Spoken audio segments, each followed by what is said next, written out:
Tell me a little bit about what was the motivation for the business?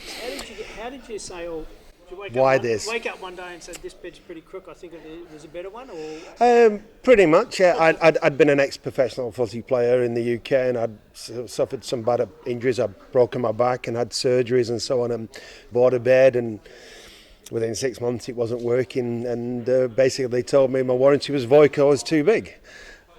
So that's where we started. You're not a huge bloke though. I don't think I am, but that was the excuse. So we just looked at a couple of concepts and decided we could do this on our own. A lot of hard work, welding in the back shed and buying bits of equipment, and then going to market was tough. And we've had some really tough and dark days. But then we started to think we could do things differently. It's better to be different than it is to be better sometimes. And once we started to react like that, people come to us with, could you do this, Keith? Could you try that? Could you possibly alter the product to suit this scenario? And that's when we started thinking, geez, this is fun. It's not the same old every single day. We do something different, and we do it excitingly. And ultimately we put our name to it with a smile on our face. So, yeah. When people are in a care situation, they really are interested in the care and well-being, and do you think that's part of where some of this looking for somebody who can really address our needs is coming from? Yeah, I think so. When you meet an occupational therapist who is looking at you with doleful eyes and saying, look, please help, and you go in, you meet your first client with Huntington's disease, or you meet your first person that's just found they got motor neurons and probably 6 months to live, then yeah, it does strike at you. And I think as a family, because we are a family, we can see the pain in there. We're a commercial business. Yes, we would love to make lots and lots of money, but at the same time, you've got to get everything lined up and done the right way. So people trust us. They really do put their trust into us. And it sounds like you get, while, as you say, it's a business, that you get a great deal of satisfaction out of what you're doing as well. Yeah, look, we don't always get on as a family, eye to eye and so forth, but if you talk as a team and we discuss things as a team, so on Monday morning we might find out we've got to make a chair for somebody who's 350 kilos, then we've got to look at the issues that are surrounding that. Can we do it? So we chat, and we do. Now when you walk in, and yesterday in Adelaide, to deliver a bed to a lady with HD and watching mum cry.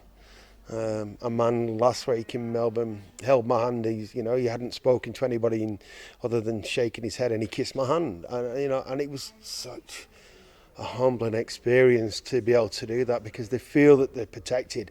From what we can gather, part of the disease of Huntington's is a fear.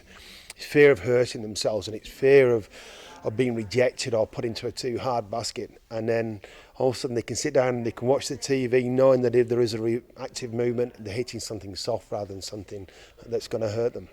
So what is it about your beds, and is it just beds, or is it? No, it's beds and chairs. We make chairs for people who are 7'3", a chair over there for somebody who's over 400 kilos, products that nobody else can make. People are not able to buy anywhere openly on the marketplace, so we customise it. So if you need it in a particular fabric, we can do that. If you need it to make into a certain height, we can do that. The beds, we can make them any way, shape and size, and making a high-low bed, though the whole entire bed raises up in a king-size bed, is unheard of. It's the engineering that goes into it, the mechanisms, the gauges of steel, the motors all have to be judged, and it's maths. Use your maths and it'll all work out well. But it doesn't sound like you're a mass production business. It sounds like you're very, very much a niche. Correct, yeah, and that's the way we've always looked at it. And as I said to the gentleman before, we didn't go into making Huntington's beds and chairs thinking we're going to be making 20 or 30 of these a week.